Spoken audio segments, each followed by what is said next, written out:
Баршаңызға ассалаумағалейкум. Бұл Шам подкасты жаңа ең бірінші подкаст.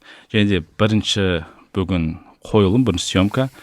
Не үшін Шам? Себебі Шам ежелгі уақыттарда қараңғыда жол көрсетуші инструменттердің бірі болған. Және де осы подкаст өзіміз сияқты жас жігіттерге белгілі бір инструмент болсын, өмірінде қолданатын, және де бір өмірінде қолданатын инструменттерге айналсын деген мақсатта осы Шам подкастын шығардық. Және де бүгінгі алғашқы біздің қонағымыз, Аллахтың қалауымен, Дәуренбек Ударов ағамыз, ұстазымыз, Қазақстан психосоматолог ұйымының президенті, және де Қазақстанға осы психосоматика мамандығын алып келген алғашқы кісілердің бірі. Тәубе атты техниканың сооснователі, методиканың сооснователі, және де 7 баланың әкесі. Аға, қош келдіңіз. Рахмет. Бүгінгі подкаст, алғашқы подкаст, және де алғашқы подкасттың тематикасының өзі ең қызықты тақырыптардың бірі болады деп ойлаймын, себебі ақшаға байланысты.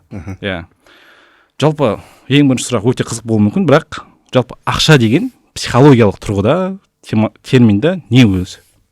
Ақша психология тұрғына қарайтын болсақ, біз ақшаның артында бір нәрсені көздейміз да, бұл белгілі бір состояние. Психологиялық ішкі состояние. Бұл не көздейміз ол жерден? Ақшаның артында не көреміз? Еркіндікті көреміз. Ақшаның артында біздің жаңағыдай қажеттілігімізді өтеліп тұрған бір состояние. Еркін состояние, өз-өзіме сенімділік состояние. Соның бәрі біз ақша деп түсінеміз да, негізінде. Енді бұл көп жағдайларда айтылатын әңгіме ғой, бәрі сыртымызда тұрған нәрсенің бәрі энергия, ақша да энергия. Бұл жаңағыдай кез келген материяны қарасаңыз, молекулалардан тұрады, молекула атомнан тұрады, атом электрон, протон, нейтроннан тұрады. Оның түбіне қарасаңыз бәрі энергия екен. Енді ақша энергия болғаннан кейін өзінің бір ағысы бар, өзінің заңдары бар деген сияқты. Соны қысқаша ашсақ болады кейін. Жалпы осы ақша табуда адамдардың инструменттер жаңа бар деп жатсыз ғой, өзінің басты инструменттердің бірі жалпы ол мақсаттың болуы ғой. Мақсаттың болуы. Осы тақырыпта ашып кететін болсақ, мақсатты жалпы қалай дұрыс қою керек? Адам ол мақсатқа сену керек деген сияқты. Енді бірінші мына нәрсені түсіну керек сияқты. Біздің қалап тұрған нәрсеміз, енді жақсы өмірді қалап тұрамыз, успех дейміз ғой, бір жетістікке жету, бұл біздің әдетті нәрселерден тыс болатын нәрсе ғой негізінде. Айтайын дегенім, біздің миымыздың жұмысына қарайтын болсақ, ми қалай жұмыс істейді? Ми қалаған нәрсені көре алады, ми жеңіл жолды таңдайды.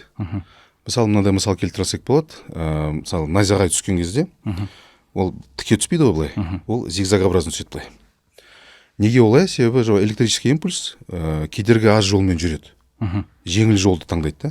Дәл сол сияқты біздің мидың жұмысында қарасақ, нейрондар бар, арасында байланыстар бар, нейрон байланыстар. И сол жерде қозғалыс энергия ретінде, информация ретінде қозғалып тұрған электрический импульс негізі. Қарап тұрсаңыз, бүкіл мидағы процесс бұл электрический импульс. Біздің көруіміз, естуіміз, сезуіміз, иіс сезуіміз бәрі электрический импульс ретінде келеді миымызға. Біздің миымыз да сондай принциппен жұмыс істейді екен. Жеңіл жолмен жүру. Электрический импульс қалай жүреді, миымызда солай жұмыс істейді екен. Сондықтан біз неге үйрендік?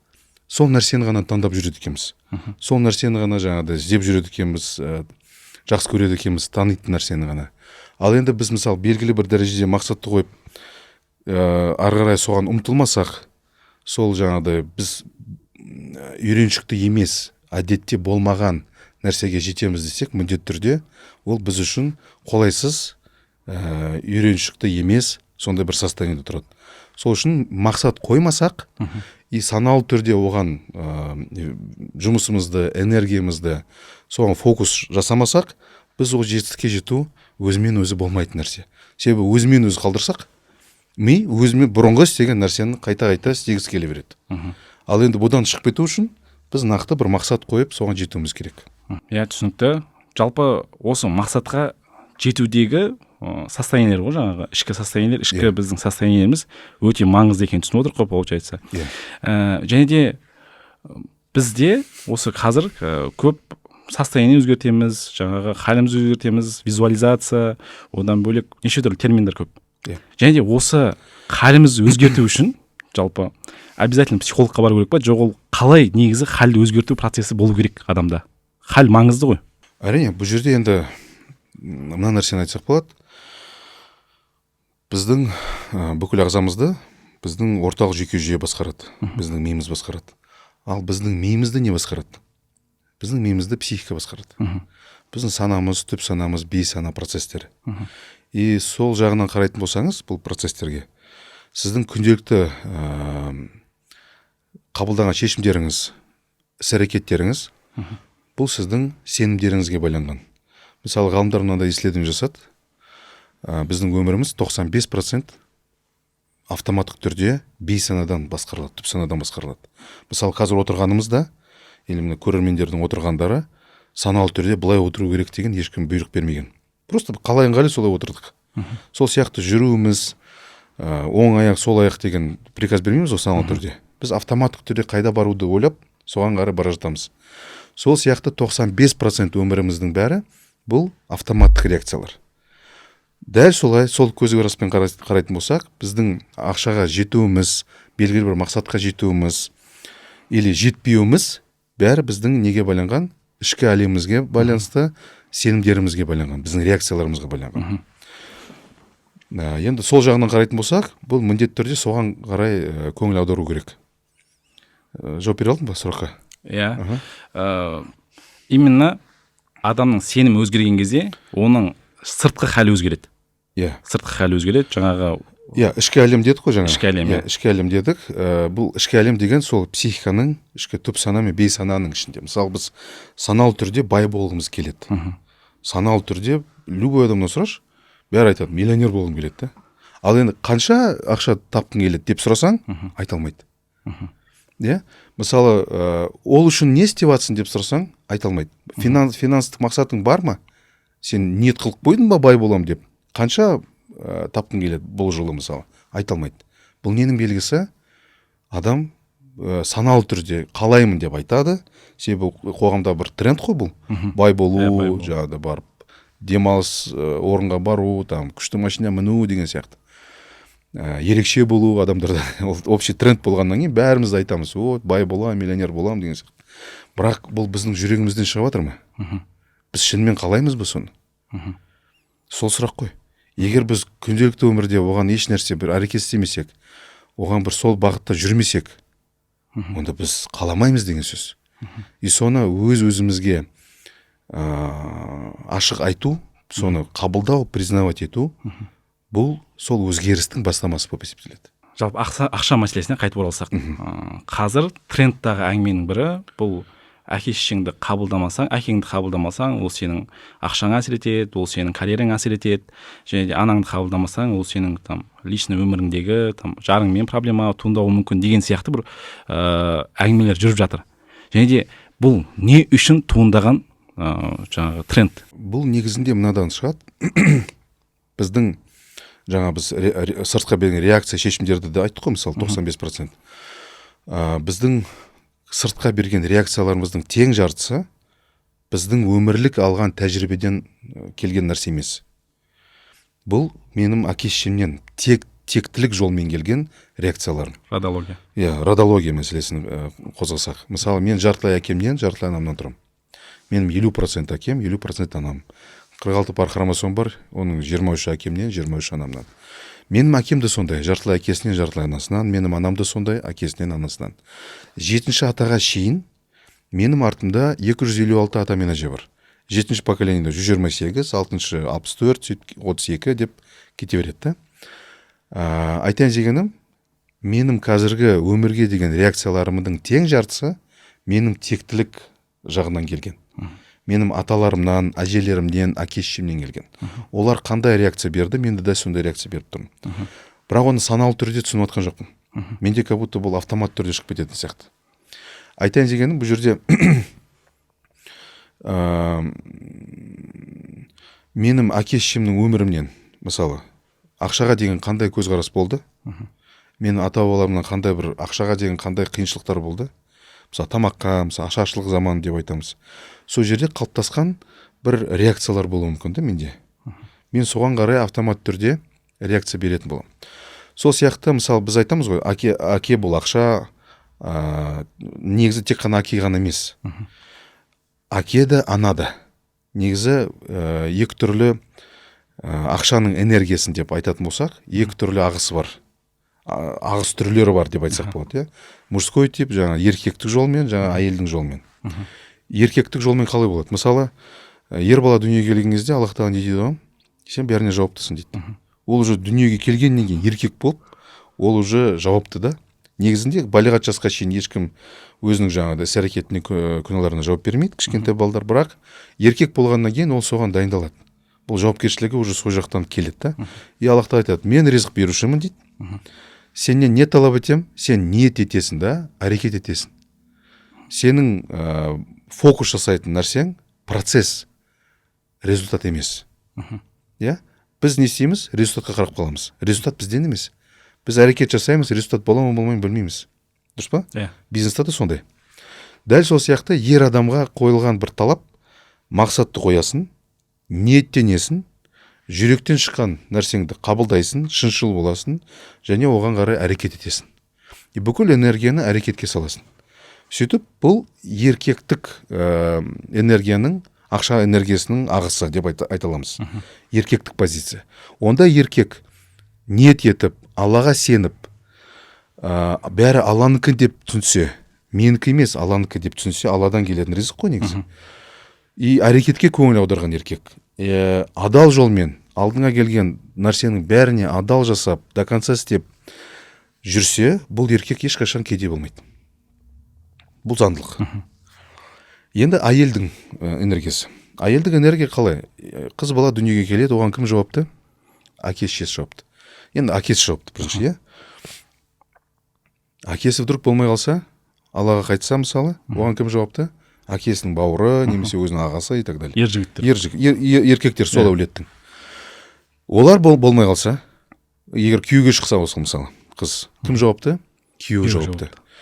Күйеуі қайтыс болса, кім жауапты? Ол әйелдің баласы болса, баласы жауапты болады. Қарап тұрсақ, әйел адамның өмірлік жолын қарасаңыз, ол жауапты емес қой еш нәрсеге. Финансқа, по крайней мере, жауапты емес. Әйелдің ақшаға деген көзқарасы қандай болу керек? Молшылық жағынан, изобилие деп айтамыз. Изобилие и благодарность. Шүкіршілік пен молшылықты. Аллаға деген сенім арқылы. Аллаға деген, мысалы, көп әйелдерден естеймін, күйеуіме сенбеймін дейді. Сен күйеуіңе сенбе. Күйеу мақұлық қой. Ертең өліп қалсаң не істейсің? Бітті, сенің бәрі кетеді ғой. Аллаға сен. Аллаға сенсең, күйеуіңе де сен аласың. Күйеуің бұл себепші. А оны беретін кім? Аллах тағала. Сонда әйел адамның өзінің ішкі әлемінде молшылық сезімі, благодарность, бар нәрсеге шүкіршілік етіп, разы болып, Аллаға деген сенімділікпен қарайтын болса, бұл әйел қай әулетте тұрмаса да кедей болмайды. Бұл әйел даже бір әулетке барса, сол әулеттің берекесі болады бұл әйел. Сол жерде бұл әулеттің жаңағы бүкіл клапандар ашылып, жақсы дәрежеге шығып кетеді, былайша айтқанда. Сондықтан бұл екі түрлі енді позиция. Енді бұл мен жартылай еркекпін, жартылай әйелмін ғой. Менің еркектік позицияларым да бар, еркектік қасиеттерім де бар. Егер мен әкемді қабылдамасам, онда мен кімді қабылдамадым? Өзімді жартымды. Әкемнен қандай қасиеттерді алам? Жауапкершілік, мақсат қою, принципиальность, мысалы, стратегическое мышление, табыс табу, бірдемені жасау, бірдемені үнемдеу, басқару, шешім қабылдау, күресу деген сияқты, өзінің несіне. Бәрін бұл еркектік қасиеттер. Егер мен әкемді қабылдамасам, бұл қасиеттердің бәрі менде қабылдамаған болып қалып қояды. Бірақ ол менде бар. Дамымай қалды. Бар. Ақша табу үшін керек қой. Принципиальность, ниет жасап, процесске үңілу деген сияқты. Соңына дейін апару деген сияқты. Қайтпау жарты жолда. Енді бұл еркектік позиция. Бірақ мен жартым әйел ғой, анам ғой. Бұл қандай қасиеттер? Мейірімділік, молшылық, благодарность, жұмсақтық, жаңағыдай забота, эмпатия, сол әйелдің жаңағыдай бір эмоциональность, соның бәрі әйелдің қасиеттері. Бірақ ол менде бар ма? Ол менде де бар. Сонда менде қарасақ принципиальностьта болу керек, мақсат қойып біліп аяғына дейін бара алатындай дәрежеде болу керекпін. Бірақ екінші жағынан молшылық, шүкіршілік, благодарность, изобилие деген сезімдері менде де толы болу керек ішінен. Менде Аллаға сондай бір шын көңілмен, сеніммен қарауым керекпін. Әйтпесе менде ешнәрсе жоқ, түбіне қарасаңыз. Мен қазір өліп қалсам, мысалы, өзімен бірге не алып кетемін? Ешнәрсе. Менде ешнәрсе жоқ. Менде ешнәрсе болмаса, бәрі Алланікі болса, оның бәрін беретін Аллах, оның бәрін жабатын Аллах, бәрін реттеп беретін. Мен өліп қалсам да, әке-шешем, мысалы, бала-шағам аш қалмайды. Әр адамның өзінің ризығы бар. Және де ол шексіз, ол Аллахтың құзырында тұрған нәрсе. Егер мен сондай дұрыс сенімді қалыптастыра білсем өзімде, өмірге деген, бизнесқа деген, мақсатқа жету деген процестеріне мен дұрыс көзбен қарайды екенмін. Егер ондай мен тек қана бәрі өзімдікі, тек қана бір ауыр еңбекпен келеді, тек қана бәрі менікі, мен істесем болады, істемесем ешнәрсе болмайды. Істеу керек, бұл маңызды, әрине. Ол да заңдылықтың біреуі ғой. Отырып алып ана жерде аспаннан күту деген дұрыс нәрсе емес, бірақ тек қана еңбекке ғана мән беру, ол да жеткіліксіз. Мен сізге лопата беріп, барып жер қазыңыз, $1,000,000 табасыз деп айтсам, сенесіз, таба алмайсыз ғой. 24 сағат жұмыс істесеңіз болады, толық жоқ. Значит, не істеу керек? Дұрыс бағыттандау керек, ниеттену керек, ниетіңді дұрыс қалыптастыру керек. Значит, ең маңызды болып тұрған ниет пен әрекет. Енді бұл жағынан жаңағыда, егер мен анамды қабылдамасам, онда кімді қабылдамаймын? Өзім жартымда, именно әйелдік жағын. Егер мен оны қабылдамасам, онда противоположный полмен, мысалы, әйел болсам еркекпен, еркек болсам әйелмен қарым-қатынасым дұрыс емес болады. Егер ондай қарым-қатынас дұрыс емес болса, онда бұл ақшаға қалай әсер етеді? Ақша деген қарым-қатынас на самом деле. Бизнестің определениесін қарасақ не нәрсе? Екі адамның ортасындағы ақшаның қозғалысы. Оның басқа определениесі жоқ, мысалы. Қарапайым определениесі. То есть бизнесті мен жалғыз өзім істей алмаймын. Саудаласу керек обязательно. Обязательно бір адам болу керек та. Менде үстімде болып тұрғанда, көйлегім болсын, сағатым болсын, шалбарым болсын, мен істеген, қолмен істеген ешнәрсем жоқ. Бұл ненің нәтижесі? Екі адамның қарым-қатынастың нәтижесі. Мен оған ақша бердім, маған көйлек істеп берді, мысалы. Сол сияқты қазір қарасақ, қолымыздағы тұрған нәрсенің бәрі, үйіміз, машинамыз болсын, өз қолымызбен бір нәрсе істедік пе? Жоқ. Бұл екі адамның қарым-қатынастың нәтижесі. Егер біздің қарым-қатынасымыз, отношениеміз дұрыс қалыптасса, онда біз әрекетіміз де эффективный болады, онда қалаған мақсатымызға да жету жеңіл болады. Сол сияқты жаңағыда байлыққа да жету жеңіл болады. Мен жақында бір уағыз естідім. Жалпы жұма намазының кезінде. Сол жерде жаңа сіз айтып жатқан нәрсені осы уақытқа дейін естіп жүрдік өзіңізден, бірақ соны очередной раз өзіме галочка қойып қойдым да. Сен Аллахтың тарапынан айтылған уағыз екен. Егер сендер әке-шешелеріңе шүкіршілік етпей, маған шүкіршілік етсеңдер, Алла біздің шүкіршілігімізді қабыл етпейді екен да. Сол сияқты бұл шүкіршілік состояниесінде жалпы шүкіршілік етсеңдер арттырамын дейді. Дәл осы шүкіршілік дегенді былай ашып айтатын болсақ, психология тұрғысында ол қандай бір состояние? Рахмет, өте керемет сұрақ. Негізінде жаңағыда ақша именно әрекетімізге емес, халімізге келеді. Былайша айтқанда біздің саналы түрде істеп жатқан, айтып жатқан сөзімізге, әрекетімізге емес, жүректегі состояниеға келеді. Жүрегімізде не бар? Сол нәрсе болады. Егер состояние изобилие болса, Аллаға сенімім дұрыс болса, менің жалпы сенімдерім, әлем туралы сенімдерім дұрыс болса, ақша келуі жеңіл негізінде. Енді жаңағыдай шүкіршілік мәселесіне келетін болса, Аллахтың жаңа уәдесі бар ғой, шүкіршілік етсеңдер арттырам, шүкірсіздік көрсетсеңіздер сыналасыздар сонымен. Енді бұл жерде психология тұрғысынан қарайтын болсақ, шүкірді біз көп айтамыз негізі. Қазақ тілімізде ол аузымызда түспейтін нәрсе. Шүкір, бірақ деген нәрсесі бар артында да. Но, да, альхамдулилля, но деген әңгіме бар да. Бұл не деген сөз? Я вроде всем доволен, но бірақ что-то осы жері онша емес деген сияқты. Значит, довольство жоқ ол жерде толығымен. Ал енді бұл әлемді Аллах тағала себеппен жаратты. Біз бұл дүниеге әке-шешеміз әкелді себепші ретінде. Егер біз әке-шешемізге рахмет айтпай, бірден Аллаға рахмет айтатын болсақ, қабыл етпейді ма? бұл ықыласпен істей аламыз ба? Жүрекпен айта аламыз ба оны? Екіжүзділік болып тұр ма? Түсіне аламыз ба? Аша алмай, біз тілімізде ғана қалып қояды да. Айта аламыз негізі, бірақ оны бүйтіп сезіну қиын, оны бүйтіп жаңағыдай түсіну қиын, жүрекпен айту қиын. Сол үшін жаңағыдай біз шынымен Аллахқа шүкіршілік етуіміз үшін әке-шешемізге бар қолымызды сүйіп, рахметімізді айту керек. Егер сол кезде ғана біз Аллаға шүкіршілік ете алады екенбіз. Сонда қарап тұрсаңыз, өмірімізде бізге не қызмет етеді, қандай себепшілер бар, телефон болсын, киім болсын, ақша болсын, соған біз рахмет айта алмасақ, Аллаға да шын көңілмен, жүрекпен рахмет айта алмайды екенбіз. Сондықтан шүкіршілік деген нәрсе, бұл біріншіден себептерге рахмет айту. Кәдімгі енді айту дегенде жаңағыдай сөзбен ғана емес, Сезіну. именно сезіну, ішкі бір ниетіміз сондай болу. Рахмет осыған, осы телефоныма, осы микрофоныма, маған, осы жерге, осы студияға деген сияқты. Барлық материалдық заттар. Иә, менде сондай бір состояние болу керек. Рахмет. Соны арттырамын деді Аллах тағала. Енді ақшаға келсек, біз ақша төлеген кезде, ақшаны ұстаған кезде қандай ассоциация туылады бізде? Жан жетпейді, бергің келмей, жүректен, жүректен береміз. Біздің бірінші опытты қарасаңыз, біздің бірінші тәжірибеміз ақшамен немен байланысқан? Өзіміздің ақша болған жоқ. Негатив. Какой-то бір негатив бар. Бірден бірдеме ұрлап алдық. Ақша постоянно жетіспеушілік болды. Анада болды, менде болмады. Или менде болды, бірақ мені бәрі жек көрді. Деген сияқты. Әртүрлі. Менен сұрадым, бергім келмеді, содан бәріне жек сұрым болдым деген сияқты. Әйтеуір бір кішкентай кезімізден бір негатив сенімдеріміз бар ол туралы. Ол бір нәрсе. Екіншіден, біз ақша төлеген кезде бір түрлі сезінеміз өзімізді. Как будто бір жанымыздан, бір жүрегімізден бірдеме алып қойып отқан сияқты. Ақша ұстаған кезде, ақша деген нәрсені естіген кезде бір дискомфортқа түсіп қаламыз.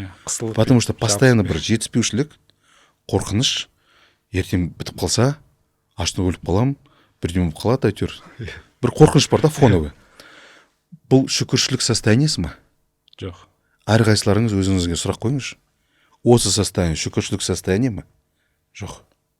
Значит, Аллах тағала өзінің уәдесін ұстап тұр. Шүкірсіздік бар ма, сонымен сыналсын деп тұр да. Не істеу керек? Шүкір ету керек. Төлеген кезде мен тікелей ақшаға да рахмет айтсам да болады. Рахмет саған ақша. А оны жаратқан кім? Аллах тағала. Ақша деген бұл просто номиналға определенный бір қағаз негізінде. Оның қағаз, мысалы $100 купюраның өзінің себестоимостының бағасы 10 цент екен. Номинал $100. Бірақ өзінің себестоимость 10 цент. Ең күшті бизнес екен сол. Керемет қой негізі, қаншама 1000%, қаншама неше. Бұны сеньоранж деп айтады, бірақ айтайын дегенім бұл қағаздың құны жоқ. Просто бәріміз әлем бойынша біз келістік та, бұл қағаздың құны мынандай деген сияқты. Сонымен бәріміз ұстанғаннан кейін, соның құны сондай болып қалды. А так, ақшаның өзі бұл қағаз ғой. Ақшаның өзі ешқандай құны жоқ оның негізінде. И работать ради денег и ставить цели ради денег ешқандай мағынада жоқ. Түсініп отырсыз ба? Ол біз ақшаның артынан не көздеп тұрмыз? Материалдық состояние. Қандай? Еркіндік, молшылық, изобилие, қалаған нәрсені жеу, қалаған нәрсені бару, бір жаңағыдай сенімділік, ертеңгі күн үшін жаңағыдай бір спокойны болу, тәуелсіздік, соның бәрі ақшамен байланысқан. Біз соны іздейді екенбіз. Ал ақшаның өзі қызық емес. Поэтому адамдар мысалы ақшаның мақсатты қылып қойған кезде, ол жұмыс істемейді. Смысл жоқ ақшада. Түп санамыз оны түсінбейді да. Түп санамыз жалпы санды түсінбейді. Түп санамызға сіз мысалы $1 миллион деп қойсаңыз, түп санаңыз үшін бұл просто цифры. Ешқандай мағынасы жоқ. Цифрда түп сана есептемейді. Түп сана үшін болашақ жоқ, өткен шақ жоқ, тек настоящий ғана бар. Ол уақытты деп есептемейді. Осында уақыт кетті, мұнша уақыт кетті деп санамайды. Санайтын не? Санамыз. Поэтому психикамыз үшін түпкі біздің жүректің түбіндегі мәселелерді қозғалтып, және 95% шешімдерімізді іс-әрекеттерімізді именно соған негізделу үшін ақша табуға, байлыққа, жаңағыдай изобилияға біз не істеуіміз керек? Түп сананың тілімен сөйлеуіміз керек. Бұл қандай тіл? Эмоция, сезім, визуализация, образ, и бәрі сезім арқылы өткізу керек. Егер мен мысалы $1 миллион мақсат ретінде қойдым ба, значит ол $1 миллион артында не тұр? Қандай сезім? Сол сезімді мен сезінуім керекпін. Ол машина тұрма, яхты тұрма, там, енді $1 миллион яхты келмейді ғой? Үй тұрма, басқа нәрсе жаңағы, еркіндік, демалысқа шығу, спокойно бала шағаны үйлендіру деген сияқты қорқыныштардың бәрі соның артында тұр да жаңағыдай. Соны шешем, еркін болам, жүрем. Соны сезінген сайын біздің түп санамыз программа ретінде, ниет ретінде біз оны дұрыс қалыптастыра білсек, және сол ниетке кедергі болатын сенімдерді өзгерте білсек, соған қарай, онда біздің түп санамыз автоматтық түрде біз ұйықтасақ та, ояу жүрсек те, сол жаққа апара жатады бізді. Бір уақытта пақ деп қарасақ, қолымызда ол ақша бар. Қалай келген білмеймін. Мысалы, үйімізді салдық, бүйтіп қарасам, қалай салдық? Просто ниеттендік басында, бір әрекетке көштік. Қалай болғанды түсінбейсің да, әйтеуір бір күтпеген жерден келе салады. Аллах тағала Құранда да айтады да, солай. Күтпеген жерден береміз дейді. Сол сияқты жаңағыдай түп сананың тілімен мақсатты дұрыс қоя білу керек. Және де мақсатқа көңіл аударсаңыз, бұл цифрмен ғана емес, оның артында не тұр? Хал. Сол халді күшейтіп, ішіңізде сезініп, дәл қазір. Мысалы, қазір таңда мақсат қойып, мақсат жазған кезде де мынандай бір не бар. Жаңа айтып қойып, бейсанада мысалы болашақ шақ, өткен шақ жоқ, қазіргі шақ. И қазіргі шақ уже болып біткен состояниеда. Поэтому біз мақсат жазған кезде уже болып біткен деп жазамыз да. Мысалы, мен $1 миллион табамын емес, мен таптым. Мен $1 миллион таптым. Мен осындай машина мындым деген сияқты. Машинаны тек қана енді маркасын жазсаңыз болады, бірақ оның түп санада енгізу үшін не істеуіміз керек? Сезім арқылы. Мүмкін барып автосалонға барып, жаңа машинаға отырып, терісін ұстап, иісін ескеп, айдап көріп деген сияқты, соны сезімге қарай ашсаңыз, өзіңіздің ішкі состояниеңізді өзгертсеңіз, соған қарай оған жету жеңіл болады, иншалла. Сезімді түп санаға отырғызу керек получается. Мақсатты міндетті түрде сезім арқылы сезініп өтуіңіз керек. Егер мақсаты бірдеме берердің алдында негізін Аллах тағала сұратқызып қояды. Біздің жүрегімізге келеді бұл информация. Осыны қалаймын дегенсіз. Егер қалап тұрсаңыз, егер шынымен сіздікі болса, ол біріншіне қалай түсінесіз сіздікі екен, сіздің жүрегіңізде бұл көрініс табады. Былайша айтқанда, сізді оятады, вдохновлять етеді былайша айтқанда. Сіз сезесіз, күшті қандай, бір түрлімін, кәдімгі қазір бір нәрсеге жеткім келеді деген сезім пайда болады ішіңізде. То есть она будет отзываться. Өзінің бір жауабын аласыз сол жерде. Сонда бұл мақсат сіздікі деген сөз. Ал егер мақсатты қойдым, бірақ реакция жоқ. Онда ол маған қатысты әңгіме емес. Шабыттандырмайды. Шабыттандырмайды. Ол менікі емес, значит, мен нем жоқ оған, отзыв жоқ. Сөйтіп пациентпен жұмыс істеген кезде де, мысалы, біз айтады бізге, 10 миллион тапқым келеді дейді. Хорошо, көзін жұм, 10 миллион таптың, қалай, не көріп тұрсың? Нормально, мен 10 миллион көріп тұрмын дейді да. Хорошо, сезім қандай? Сезім нормально, нейтральный дейді да. Бұл не деген сөз? Қалау жоқ та, шынайы. Оныкі емес ол. Ол басқа біреудің мақсаты, өзінің әйелінің мақсаты болуы мүмкін, басқа досының мақсаты болуы мүмкін, или телевизорден көріп қалды ма. Просто ала салды, осы менің мақсатым деп. Мысалы, бүйтіп сұрасаңыз болады, сен қанша тауып отырсың қазір? Мысалы, $1 миллион тауып отыр. Сразу 10 миллион тапқысы келеді. Оның өзі сеніп отқан жоқ бұл санға. Қандай неге сен алады мысалы? X2, X3 қойсақ, еще сенуге болады да, жетем деген.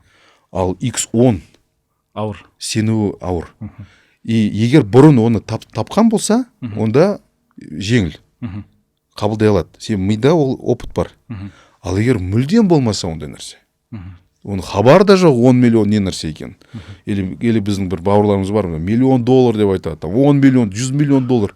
Ол жақсы ғой, бірақ 100 миллион доллар не нәрсе бұл? Сен сезініп көрдің ба бұны? Сен бұл қандай хал екен білесің ба? Білмейді. сондықтан кішкене бір жақынырақ өзіңіз сене алатындай бір жағдайға әкелу керек та. Сондай реально өзіңіз сене алатындай, соған бір жүректен бір кері байланысты көре алатындай, жаңа шабыттандыруды сезіне алатындай мақсаттарды қою керек.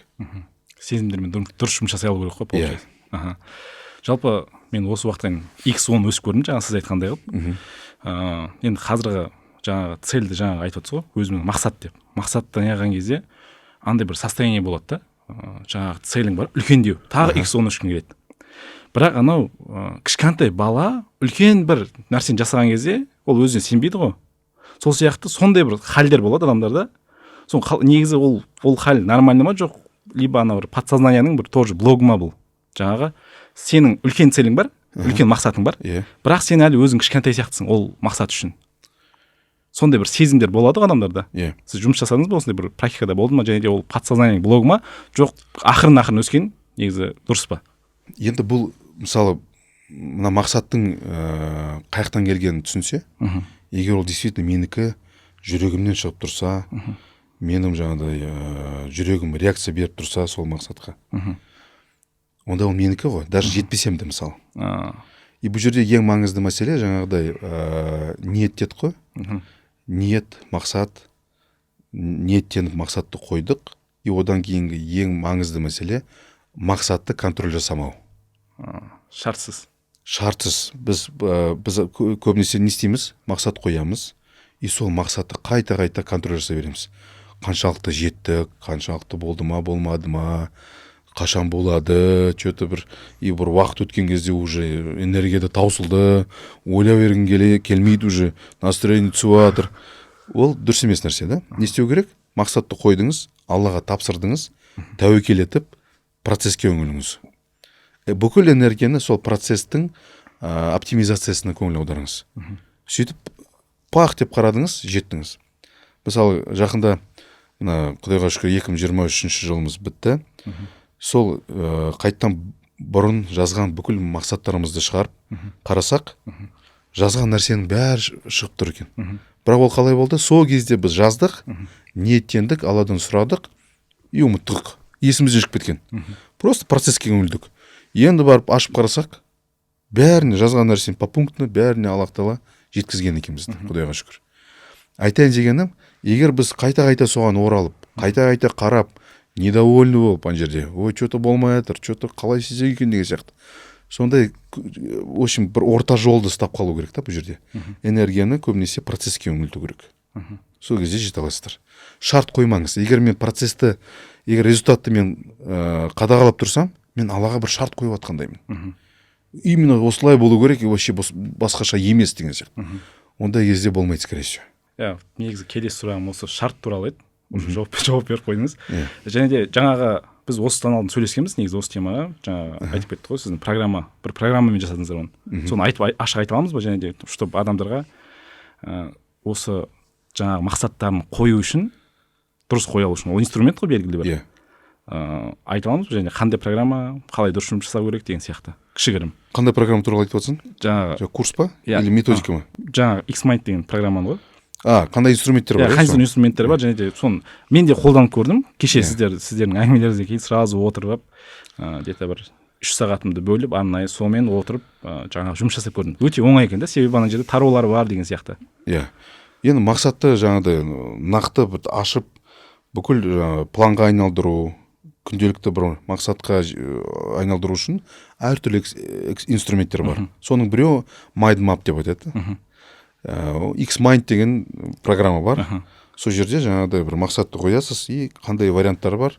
Сол біздің психикамызға, біздің ойлау қабілетімізге жақын форматта мақсат қоя аласыз. Енді оған қазір ашық кірмей қояйын, бірақ ол инструмент ретінде қолданылса болады. Онда инструменттер көп негізінде, бірақ онда инструментті қолдана беріңіздер. Бұл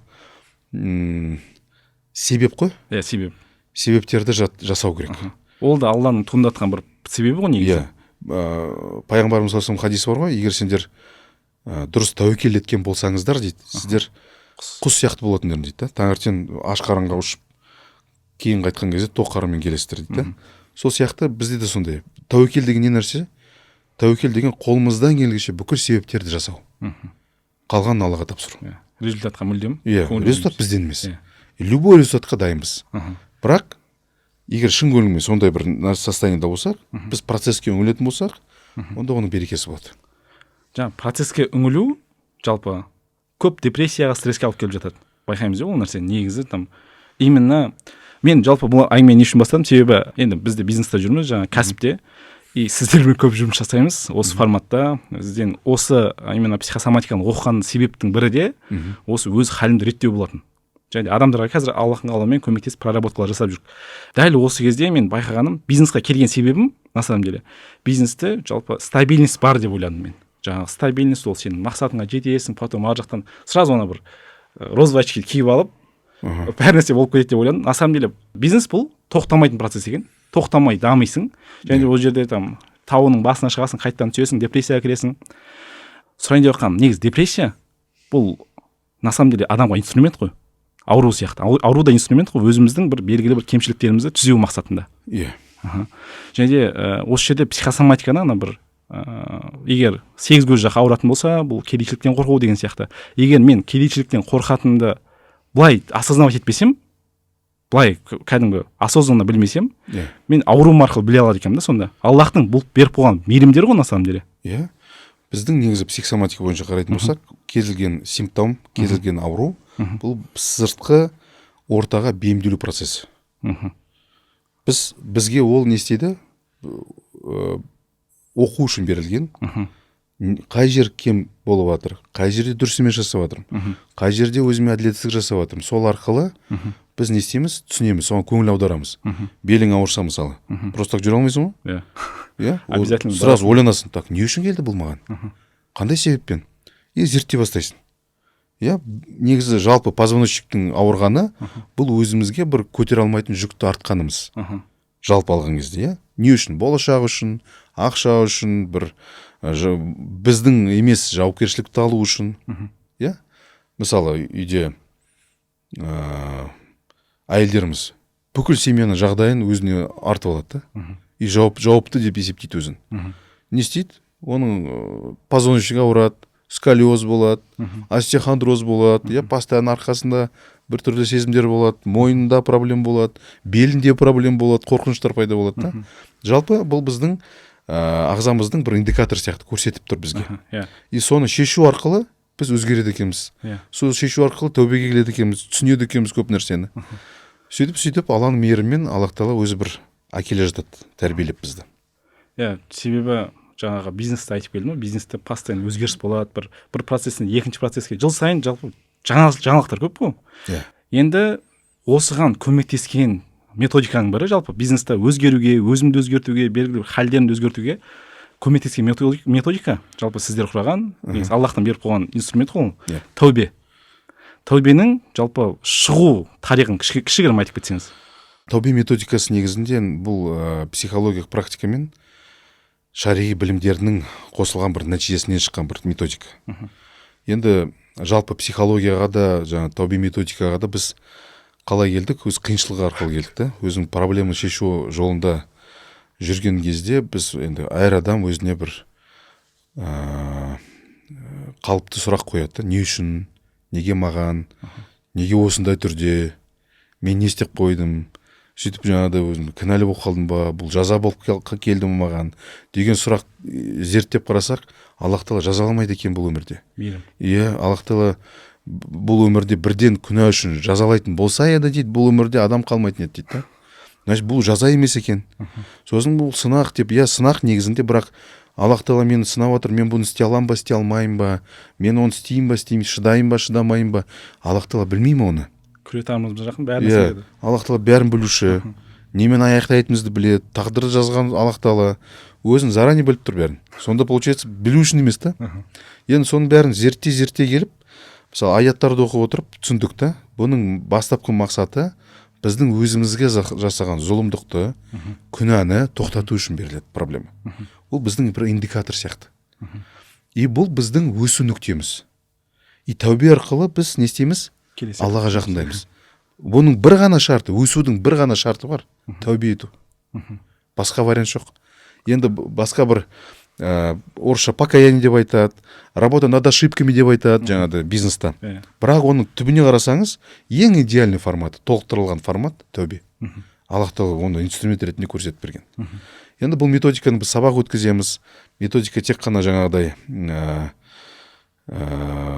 денсаулыққа емес, бүкіл проблемаға, қаржы проблемасы болсын, отношения болсын, универсальный методика. Методика самопомощи. Енді қазір Алланың қалауымен біз тәубе специалист деп бөлек оған методика шығарып, именно психотерапия методикасы ретінде қалыптастырдық, соған білім беріп жатырмыз адамдарға.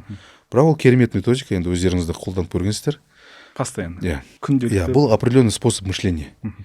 И негізі Алланың бергені шексіз, үлкен бір мейірімі Алланың негізі.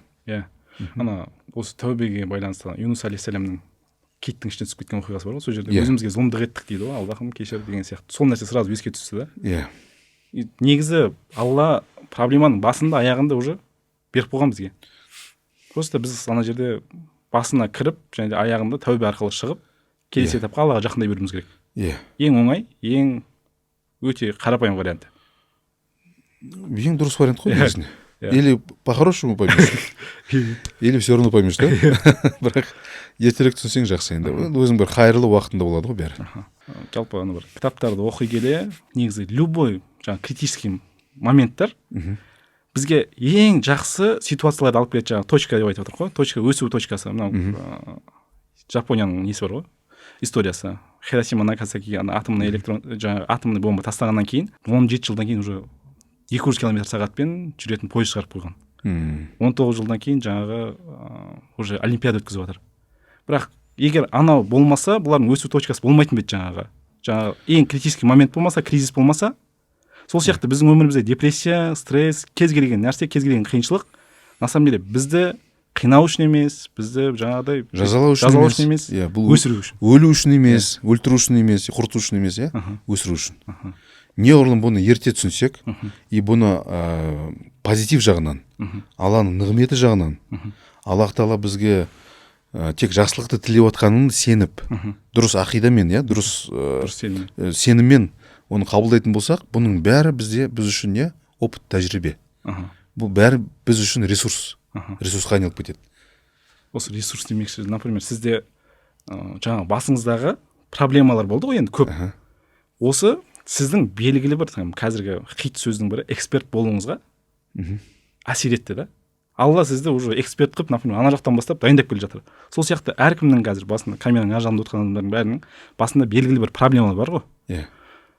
Негізі Алла оған жақсы өмірге қарай алып баратыр ғой. На самом деле. Әрине. Егер осының бәрін өтетін болса, ол белгілі бір салада, сату саласында болмасын, жаңа әркім өзінің саласында белгілі бір эксперт болады, белгілі бір профессионал болады. Отбасы моментінде болса да, қиыншылықтардың арқасында, көңіл бөлу арқасында, ол определенный бір дәрежеге өсуге алып келеді. Жаңа қылыштың дайындау процесі сияқты ғой. И проблемаға жабыспай, сол жерде бәрі Алладан екенін түсініп, өзін кінәламай, өзін жертва алмай, ана жерде бүкіл әлемді кінәламай, соған бір тәубе етіп, шүкіршілік етіп, барына шүкіршілік етіп, содан сабақ алып, ары қарай өмірге ұмтылса, ол иншалла үлкен жетістікке жетеді иншалла. Аллах Тағала бізден күнә жасайсыңдар дейді бәрібір. Қателесесіздер дейді. Бірақ енді күнә жасасақ, қателессек, біреуді кінәлаңдар, өздеріңді кінәлаңдар демейді ғой. Біз не істедік? Тәубенің бір шарты бар, үлкен шарты бар, өкініш деген. Біз өкініш пен кінәлауды шатастырып алғанбыз. Екеуі әртүрлі нәрсе. Сен қателессең, сен өкін. Өкініш деген сөз, мен дұрыс емес істедім ау деген сияқты, түсінік, қабылдау. Кешірім сұраудың бір шарты. Сол шарты, сол кешірім тәубеге келетін бір шарты ол. Онсыз болмайды да. Бірақ біз не істедік? Біз кінәлай бастадық. Анау кінәлі, мен кінәлімін. Ал біз кінәласақ, өз-өзімізге зиян келтіре бастаймыз. Аллах Тағала бізді жазаламайды. Біз өз-өзімізге түп санада программ қосады екенбіз. Өзімізді жазалау программасы.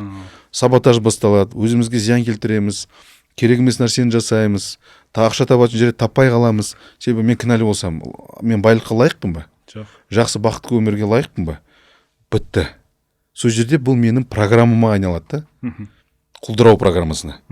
Сондықтан құрметті тыңдармандар, соған бір көңіл аударыңыздар. Қателесесіздер, күнә жасайсыздар, проблемаға жабыспаңыздар. Тәубе жасаңыздар. Бұл проблемаға оралмаймын деп ниеттеніңіз, Алладан сұраңыз. Сөйтіп барып ары қарай дамуға план қойып, ары қарай баса беріңіз. 1000 рет құлайсыз, 1000 рет тәубе етесіз. Иншалла. Жалпы осы жерде екі моментте, негізі шайтан азғырады ғой. Например, қайта тәубе жасайсың ба деген сияқты болады ғой моментте. Сол жерде қайтадан ол нәрсені тыңдамай, қайтадан тәубе ету керек. Екінші, бұл процесс екенін түсіну керек қой на самом деле. Құлшылық қой. Бұл процесс тоқтамайды. Күнә да бітпейді, тәубе де бітпейді. Соның арқасында Аллах Тағала бізді тазартып отырады да. Сондай баланста ұстай аламыз өзімізді. Мен күнә жасамаймын, тәубе де етпеймін деген кісілер адасады.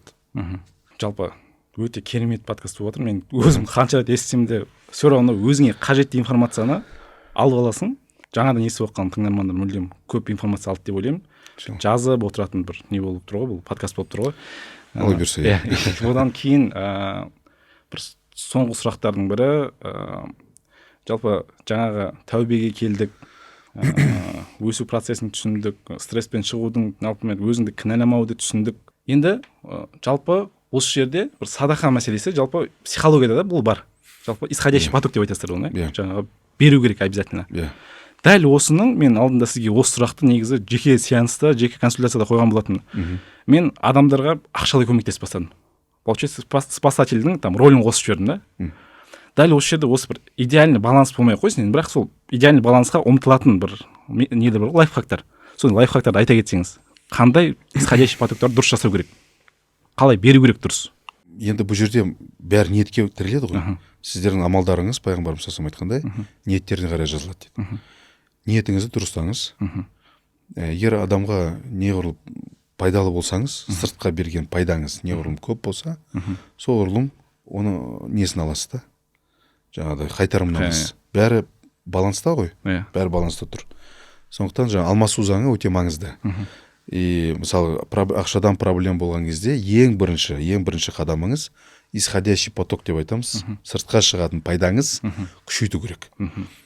Далада жатқан мусорды аласыз ба, қар күрейсіз ба, барып подъезд жуасыз ба, барып мешітке туалет жуасыз ба, біреуге бесплатный контент бересіз ба, Инстаграмда мысалы күшті бір жаңағыдай осындай бір подкаст бересіз ба, керемет нәрсе ғой. Мысалы, бұның да шығыны бар ғой, бірақ оны Алланың разылығы үшін, менің шешімім, сыртқа қоғамға пайдам тисін, қолымнан келгенше, Алла разы болсын, соны жасап жатсын, Алла қабыл етсін.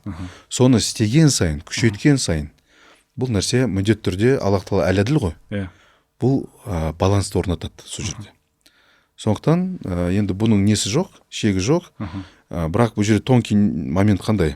Жаңа ниетті дұрыстау. Екіншіден, көп жағдайларда біз адамдарға пайдалы нәрсе істейміз деп кейбір кезде зиян келтіріп қоямыз. Мысалы, адамнан сұрамай көмек жасаймыз. Мысалы, кез келген адамға, мысалы, мынандай нәрсе бар да, әлсіздікте қолдау деген түсінік бар. Мысалы, кішкентай баланы велосипедке отырғызыңыз, отыратын жерінен ұстап, рульден ұстап, айдап жүрсіз баланы. Бала мәз, әке-шешесі мәз, бірақ жібермейді оны. Бала велосипед үйрене ме? Скорее всего, жоқ. Үйрене алмайды. Сондықтан 30 жасқа шейін де жүруге болады өйтіп. Толық жоқ. Сол сияқты не істеді? Әке-шешесі үйтетін болса, зиян тигізіп отыр. Әлсіздікте қолдап жатыр баланы. Вроде ниеті жақсы сияқты, бірақ істеп жатқан амалы қандай дұрыс емес. Неге? Себебі баланың да тұлға ретінде қабылдап жатқан жоқ. Өсу процесін тоқтатып өзін присвоивать етіп жіберген баланы. Бұл Алланың қолы деп емес, менің собственностьім деп тұр да. Алланың қолы болса, Аллах Тағала өзі айтып тұр ғой, балиғат жасы бар, балиғат жастан кейін өзі жауап береді. Бүкіл жауапкершілікті соған беріп, үйрету керек. Енді ер адам мен әйел адамның несі тәрбиелеу әдістемесі әртүрлі. Мысалы, ер адамды көбінесе не беру керек жаңағыдай. Жауапкершілік тарту керек оған кішкентай кезінен. Оған неғұрлым жауапкершілік көп болса, соғұрлым ол қатай береді, мықты бола береді. Піседі. Ал әйел адамға наоборот, ол молшылық, кеңшілік, жұмсақтық состоянияда болу керек та. Бірақ ол жерде де енді орта жол ұстау керек. Сол сияқты енді бәрін осылай баланста ұстап, қоғамға пайдалы болсақ, ниетіміз өзіміздің шешіміміз және Алланың разылығы деп түсінетін болсақ, иә, сол шыншыл болсақ өзімізбен, өзіміздің кемшіліктерімізді мойындай отырып өзгертсек сонымен өзімізбен жұмыс істесек, шыншыл болсақ, енді ол жерде керемет бір берекелі нәтижеге жетеді любой адам деп ойлаймын. Иә, получается, негізі адам жаңағыдай не обязательно бір қарыз сұраса ақшалай көмектесе беру керек емес. Иә. Ол просто полезно, жаңағыдай пайдалы болу керек адамдарға. Сол кезде сол исходящий поток на самом деле. Иә, ойлану керек. Иә. Даже мысалы сіздің өзіңізге бірінші көрсеткен жақсы нәрсеңіз, бұл да исходящий поток. Иә. Өзіме. Иә, мысалы барып спортзалға бардыңыз, пайдалы, иә, ниетпен, жақсы ниетпен әрекет еттіңіз.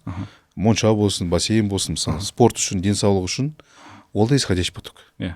Соны күшейткен сайын, оның қайтарымы да күшті болады. Иә, энергияңыз көбейеді, денсаулық көбейеді, иммунитет күшейеді деген сияқты. Тек қана басқа біреуге қатысты әңгіме емес. Өзіңізді жақсы көрмесеңіз, басқалар жақсы көре алмайсыз. Соны да түсіну керек та.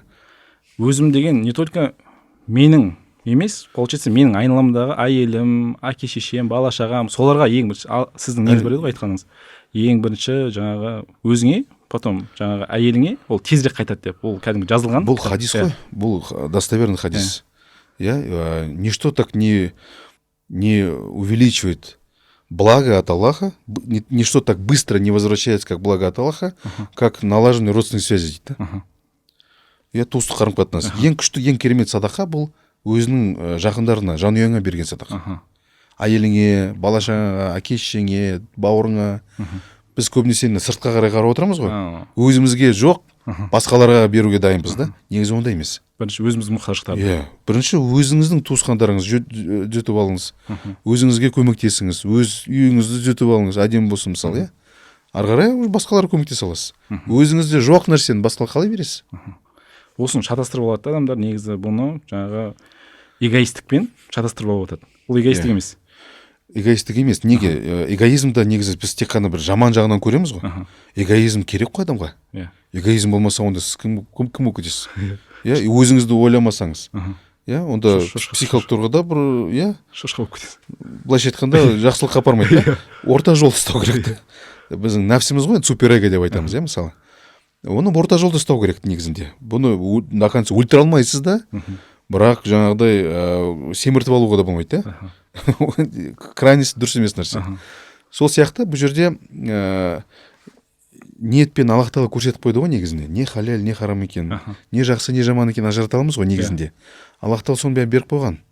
Біз тек жаңағыдай өзімізбен шыншыл болсақ, ішімізге келген сезімдерді оқи білсек, өзіміз адал болсақ, алдымызға қойған мақсатымызды қойып, ниеттеніп, әрекетке фокус жасасақ, шарт қоймай, супер продуктивный болып, супер эффективный болып, біздің процесске өңіліп та.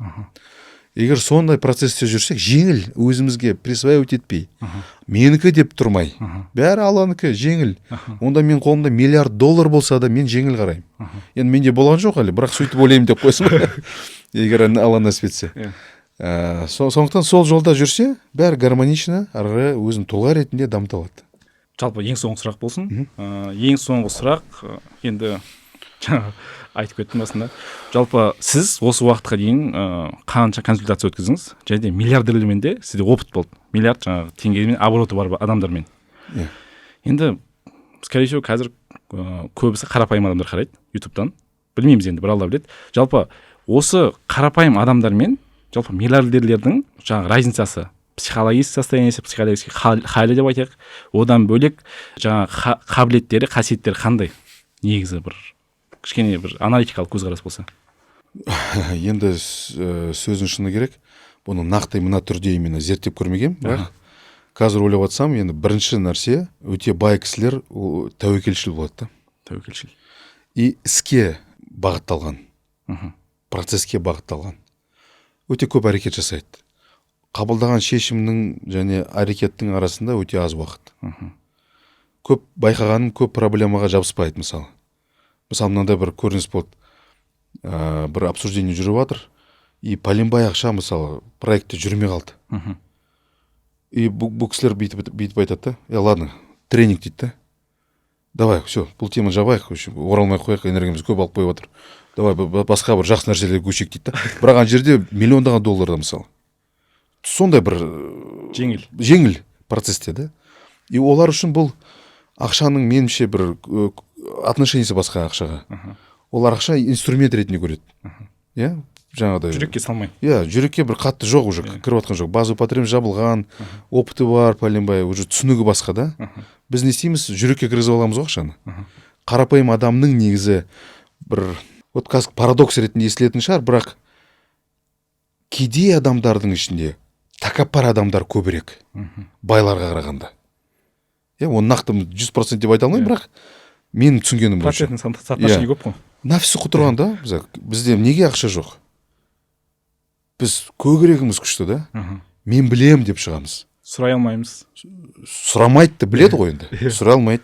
Білгіш, қателіктерін мойындамайды. Иә? Вот сондай состояние, опасный состояние. Надандыққа бірінші айтқанда. Крайность деп айтасыз. Иә, бұл крайностьтің бір түрі. Нәпсі семірген. Өзінде дым жоқ. Бірақ нәпсі семіріп тұр да жерде. Нереально. Ал бірақ бай адамдар қарасаңыз, енді шынымен де үлкен ақшаға ие кісілер, олар өте ашық, өз-өзімен шыншыл. Сондай бір қасиеттерді байқаймын да. Енді бәрімізде де нәпсі жеткілікті түрде ғой енді, бірақ жаңағыдай тәуекелшіл, процеске үңілген, мақсаттарды қояды, үлкен амбициясы бар адамдар, үлкен мақсат қояды да. Миссиялар бар өзі. Иә, өзіне деген көзқарасы жақсы, өзін қадірлейді. Самооценкасы дұрыс та, здоровый состояниеда. Басқа адамдарды төмен санап, ондай жоқ та. Енді мен білетін кісілер, бірақ басқа әртүрлі ситуацияларда болады ғой енді. Бәріне исключение бүкіл жерде бар. Бірақ енді айырмашылығын айтып отқанмын ғой. Қарапайымдылыққа ұмтылу керек та. Қарасаңыз, миллиардерлердің киіміне де қарасаңызшы, мысалы. Өте қарапайым. Бір футболка жүреді, футболкамен Стив Джобстың мысалы. Бір джинсымен, бір кроссовки. Мүмкін оның бір 20 кроссовки бар шығар, бірақ бір түрі да. Оның 20 футболкасы бар, бірақ бір түрі. Ол жаңағыдай бір неше түрлі брендтермен ауырып отқан жоқ. Энергиясын дұрыс бағытта жұмсап отыр. Анау энергия, на самом деле, киімде энергия жинайды ғой, кейде кей кездері. Өзіне ұнайтын, өзіне удобный киімді киіп алды да, әрекеттеріне больше. Бұл енді приоритет мәселесі ғой. Фокус басқаға салған. Фокус. Уже доказывать нечего. Бір анекдот бар ғой, мысалы, бір кісі миллионер болады да, в клуб миллионеров приглашает, бәрі сол жерге келеді. Сөйтіп айтады оған, сағатың күшті болсын, туфли күшті болсын, смокинг болсын. Сөйтіп бізде сондай принято дейді да. Сөйтіп бар бәрі миллионерлер жиналады. Сөйтіп арасында бір кісіні көреді да, шортымен, шлепанцымен. Мынау кім десе, ему можно, он миллиардер деп айтады. Сол сияқты, енді бұл анекдот қой, бірақ сол сияқты доказывать нечего. Біраз нәрсеге жеткен. Құндылық басқа. Уже ақшаның нағыз құны екенін түсінді, поэтому ауырып отқан жоқ онымен. Какой-то бір жеңіл инструмент. Туда-сюда, миллион сюда, миллион туда деген сияқты. Сондай бір состояние бар. Молшылық, кеңшілік. Енді бұл жерде мынадай нәрсе да, бұл енді психологияда психология бедного, психология богатого деп айтамыз ғой. И поэтому психология богатого біз айтқан формат. Тәуекелшіл, жаңағыдай түсінігі дұрыс, сенімдері дұрыс, қателіктен қорықпайды, әрекетке көп процесс бөледі, шарт қоймайды, шартсыз жеңіл, отношенияда жеңіл құралады, мақсатқа жете алады деген сияқты сондай бір қасиеттер. Ойым жоғалтып алдым. Айтайын дегенім, жалпы қарым-қатынас мәселесінде олар коммуникация дұрыс, мысалы, сол адам кедей, бай психология деп айттық қой, ол кедей болуы мүмкін. Бірақ бай молшылық психологияны, өзінің сенімдерін өзгертсе, оның бай болуы тек это вопрос времени. Ол бәрі бай болады да бұл адам. Ал қазір бай адамдар бар, ақшасы бар, мысалы, бірақ кедей форматында.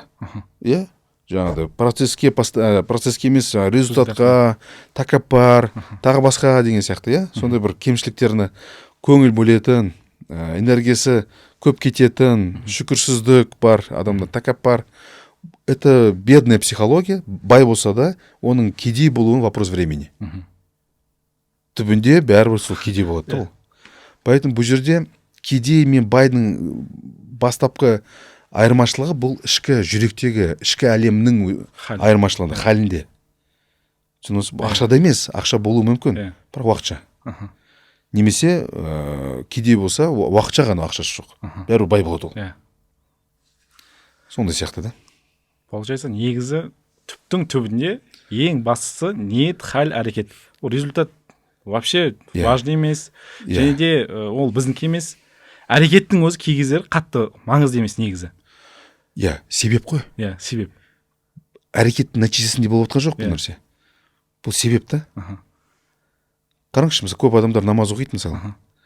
Бірақ жәннатқа әрекетпен кірмейді ғой. Иә, Алланың мейірімімен кіреді да. То есть егер бір шарт қойсақ, тек намаз оқып отырмаймын, мен жәннатқа барамын деген сен, Ораза. ол адасу, да, ол өтірік, гарантия жоқ. Қабыл емес пе, Құдай біледі, ол не болады. Сондықтан біз не істейміз? Біз әрекет етеміз, бірақ Аллахтан күтеміз. Надежда. Иә. Надежда Алладан да. Алла біледі өзі. И любой вариант хайырлы деп түсінемін мен. Тағдыр деген не нәрсе? Бүйтіп қарайтын болсақ та, бүкіл провальный варианттарды алып тастап, тек хайырлы берекелі нәрселерді ғана қалдырып қойған, ол сол тағдыр. Поэтому не болса да, ол хайырлы да. Қорқпау керек. Ал бизнеске кірдіңіз ба? Ақша жоғалтатыныңызды мәлім. Ол 100%. Бәрібір ол қателесетіңіз 100%. Басты шарттарын. Иә. Бұл оған үйрену керек та, етіңіз үйрену керек соған. Поэтому дайын болыңыз, көздемеңіз оны, конечно, күтпеңіз. Бірақ бұл ана ойының бір шарты ретінде қабылдаңыз. Иә, ары қарай тоқтамай, иншалла, әрекетіңізді. Энтузиазм жоғалтпау керек. Иә, энтузиазм, ниет, бәрі Алладан екенін түсініңіз, прессовать етпеңіз. Менікі болса мен шаршап қаламын, көтере алмаймын, желание қашып кетеді. Ал менікі емес, просто ойнап отырмын. Алланың берген сезім берді, мен әрекет етіп отырмын. Халді жоғалтпай әрекет ету керек. Халіңді жоғалтпау керексің. Сен Аллаға сенесің, полностью. Жоғалтпау деген ол да шарт та. Шартсыз. Жеңіл. Келеді, кетеді. Таңертең ойнасың, күшті боласың, кешке шаршап қаласың деген сияқты. Бірақ бәрі Алланікі. Соған сол бір жеңіл көзқараспен қарасаңыз, ақша табу жеңіл. Ақша табу жеңіл. Бәрі в изобилии. Бәрі бар. Сөйтіп қабылдасақ, бірақ әрекет керек әрине, и ниет керек дұрыс. Дұрыс амалдар жасау керек. Жақсы, Алла риза болсын. Жалпы көпке ұнады деген ниеттеміз. Ұнаса да, ұнамаса да шарт қоя алмаймыз. Маңызды емес. Шарт қоя алмаймыз. Маңызды емес, иә. Бұдан кейін тем более. Жалпы Аллахтың қалауымен жақсы эфир болды, жақсы жаңағы темаларды қозғадық деп ойлаймын. Көпке пайдалы болды деп ойлаймыз. Біздің ниет пайдалы болу, қалған пайдалы бола ма, болмай ма, тоже маңызды емес. Лайктарыңыз қойыңыздар, комментарий жазыңыздар. Осы подкастпен достарыңызбен бөлісіңіздер. Және де каналға жазылып, Дәулембек ағаның менің страницаларыма жазылып қойыңыздар. Иә. Жалпы осылай келесі шығарымдарды күтіңіздер иншалла. Жақсы. Рахмет. Рахмет, Алла риза болсын.